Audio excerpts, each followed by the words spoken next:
Hey guys, I'm JanetOnOccasion, and today we're playing another Total War Warhammer 2 Battle Replay. This one was sent in by Shetland Apache, but it's not Shetland Apache, it's Konosmgr. I know, it's strange. Basically sent me all the, there's 3 winners of the replay competition from the recent, what was it called, the Down Under Cup. That's right, the Down Under Cup. So I'm assuming it's an Australian tournament. I didn't ask questions, but hey, it was a recent tournament, and these were the winners. And the reason why this is one of the winners is Konosmgr here. He's actually got a no magic build. He didn't bring a spellcaster, and everyone here should know spellcasters are just too good not to bring. They're the most cost-effective things in the game. You know, you bring one, it will pay for itself unless you get it caught out early. You know, obviously the more you bring, the less magic there is to go around, but a spellcaster is probably the most vital thing in any Warhammer game. It can just tip the balance of any exchange between units. They're just too vital. So the idea of him not bringing one is insane. Also, this is Wood Elves versus High Elves. This is a matchup that High Elves just win, you know, 95% of the time. It's ludicrously difficult for the Wood Elves. So Konosmgr has a real uphill climb here. So I can see why this was definitely a candidate for the replay tournament. So we'll see why he won. So here, Way Watchers, Way Watchers, Way Watchers, Way Watchers, 4 Way Watchers, very, very scary. He's got some Wild Riders here, 2 units of them, some Dryads. Dryads are very good against Spearmen, really good damage dealers. They can chop through those Spearmen nice and quickly. He's also got a lot of Eternal Guard with their silver shields, you know, pretty handy against any archer fire, which tends to be the biggest threat in this matchup. But they don't trade very cost effectively against other Spearmen. They have very similar stats, but a lot of their cost is, you know, for the armor piercing, really. And of course, you know, anti-large versus anti-large, who really cares? But these guys have less melee defense. So, yeah, they don't trade cost effectively. They cost a bit more, and they don't really, it doesn't really show it in this matchup. It was just Spearman versus Spearman. So, also a Glady. So, Glade Lord, female Glade Lord, Prey of Anathrema, and an Eagle. So very mobile, and of course that Prey of Anathrema means they can pin things in place and lower missile resistance, letting the Way Watchers put in some work. So you can see straight away they are nuking these archers. And for the High Elves, this is actually pretty great. So we've got Alariel, so huge healing potential for Alariel, and that is super useful when you have a load of cavalry. So it's 2 units of Dragon Princes and 2 units of Silverhelms with shields. You want the shields against the Wood Elves. That's very vital. And he has 3 units of archers. I think you could go with more archers. I think that would help. Or Loathen Sea Guard, something like that. But archers, very, very useful. If they can get any shots into Way Watchers, they are paying for themselves brilliantly, because Way Watchers just don't have the armor to withstand archer fire, so archers can really pay for themselves quickly. They cost like 1/3 of the price, and they can do a lot of work. So very, very vital. Also, there's a noble in the air as well, so a bit of a goon squad here. Very nice for jumping on top of targets. Very good indeed. So yeah, the cavalry can be great for dealing with Way Watchers if they can catch them. So here you can see these archers are getting absolutely nuked. It is vital to get rid of these archers because he knows he's got plenty of cavalry himself and plenty of infantry to screen anything that might threaten his Way Watchers. So he needs to make sure that back line just can't get in that damage. You know, you don't want that happening like it's happening now. Look at that, archer fire. Oof. So although Way Watchers are better used for dealing with something like this, these Dragon Princes, which they are dealing with very, very well, you do want to get rid of the archers. So killing just 1 unit of archers, that's actually a very good idea, because any archer fire is going to be too costly. So it's worth getting rid of them, even if it does cost you a bit of ammunition, just because you can wrap them up so fast.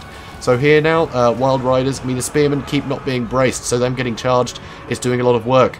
But you can see the Eagle and the Noble are pushing in, the Silverhelms are pushing in, so there's a lot of pressure back here, but these other Silverhelms need to keep pushing in too. You need to get all of your units here, because something like a Prey of Anathrema, it'll just stop something in place, you know, for the Way Watchers to attack, and other Way Watchers can back up each other, but if they're all being attacked at once, they can't do that. So attacking them piecemeal like this, it's just like the Silverhelms get caught out by the Wild Riders and taking a huge amount of hurt from the Way Watchers too. So over here, these Dragon Princes and Silverhelms are being kept busy by the Wild Riders.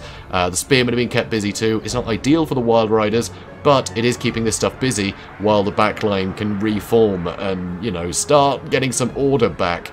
These Silverhelms have been shattered, so that is one less very powerful tool for chasing down these archers. So very nicely played. The front line, they're just bothering each other, whatever. These Silverhelms have had to run in the back to try and stop these Eternal Guards so the archers can keep going. But the archers, for the most part, they've been shooting into the front line and things. They need to keep shooting into the back. They need to get these Way Watchers. So here you can see the Dragon Princes, very, very capable. They're going to do a lot of damage.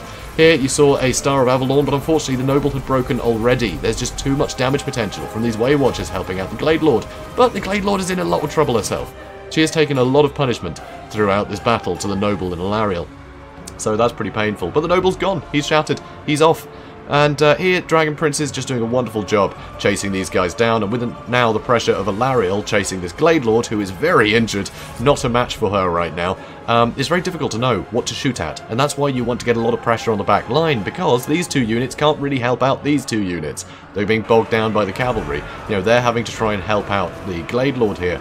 And now, you can see the curse of, the Prayer of Anathrema has been used, and that's a bit of a problem for Alariel, who's getting shot at, but it's also kind of great for the cavalry here that can keep attacking this stuff, because these guys really want to use the chance to take out Alariel while she's pinned. So this constant pressure is useful for the High Elves, but the rest of the lines are struggling a bit. Archers have been trying to push through the lines. There's a load of Silverhelms bogged down in here that just need to get into the back, but unfortunately they're now finally trying to push through, but they're pushing through a bit too late. The Dragon Prince has been broken, and that's only one unit of Waywatchers gone. The other three can still do a huge amount of Overwatch fire, and we can see here a ton of arrow fire coming in, taking out half of the archer's health straight away, so the Wild Riders, that are also, you know, quite injured, can just follow up and deal with them. But these spearmen did get in the way a bit, but there's just so many Eternal Guard. And this is the second banishment that has been cast in the back line, but I mean, Waywatchers are too wily. They can shoot while moving, so they don't have to worry too much about running out of the way of that thing. They'll still be useful. They'll still be shooting, you know? It's not that you can take them offline or punish them for trying to continue shooting. No, they're just going to move out of the way. And Konosmgr is just too on the ball here. He's not going to let them, you know, his units get caught out like that.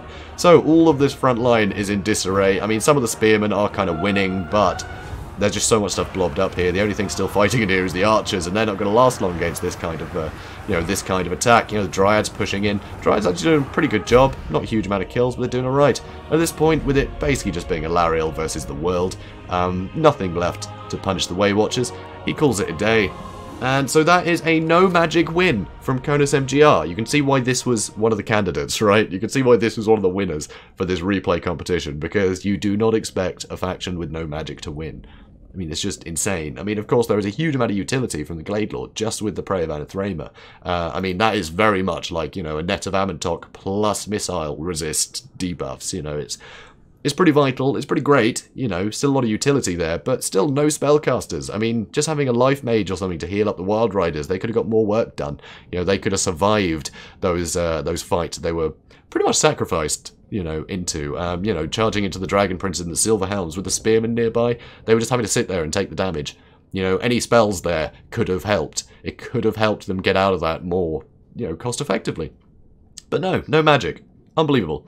Unbelievable fight, and yeah, beautifully played. I mean, this is classic Konosmgr. He's very good at managing a lot of different sort of prongs of his army. He's not the sort of person just to run his entire army forwards and let it do its thing while he just manages a couple of units. You know, he had everything working over time. Even when something came back with so few models, he'd make sure he's getting it into the correct force, you know, making sure he could maximize the damage it did with the rear charges or attacking something flimsy. And all the while, he kept his Glade Lord alive under, you know, pretty heavy assault from Alariel the Noble. And it was wonderful. You know, he kept everything at bay that he needed to keep at bay, and he didn't let the archers capitalize. You know, the archers are just so good here for dealing with things like the Waywatchers, but he made sure to get rid of them.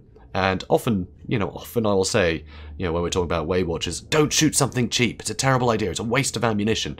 But in this case, the archers just have so much damage potential in retaliation. It's worth just nuking them. Knowing that you can kill them quickly, it's worth doing that, because leaving these guys alive, they'll get a lot of damage over the course of a battle. So he was really good here at prioritizing exactly the things he needed dead. And it showed. You know, it worked out just beautifully here. So, yeah, unlucky Big Bad Venus. I'm assuming that's how that's pronounced. Yeah, well played, good effort, and yeah, you did your best, but we all know Konosmgr is, he's pretty damn good at this. He's featured in a few battles on my channel lately, so I'm sure you guys have seen him around. But, yeah, that's that. That's the battle. We've done the battle. I think that's the battle. That's all I have to say. Yep, who needs a spellcaster? I really do recommend that you bring a spellcaster, though. Just everybody, bring a spellcaster. But also, who needs a spellcaster? That's the theme of this. So guys, if you enjoyed this, please do comment, like, and subscribe, and I will see you in the next one. Have a good day, guys.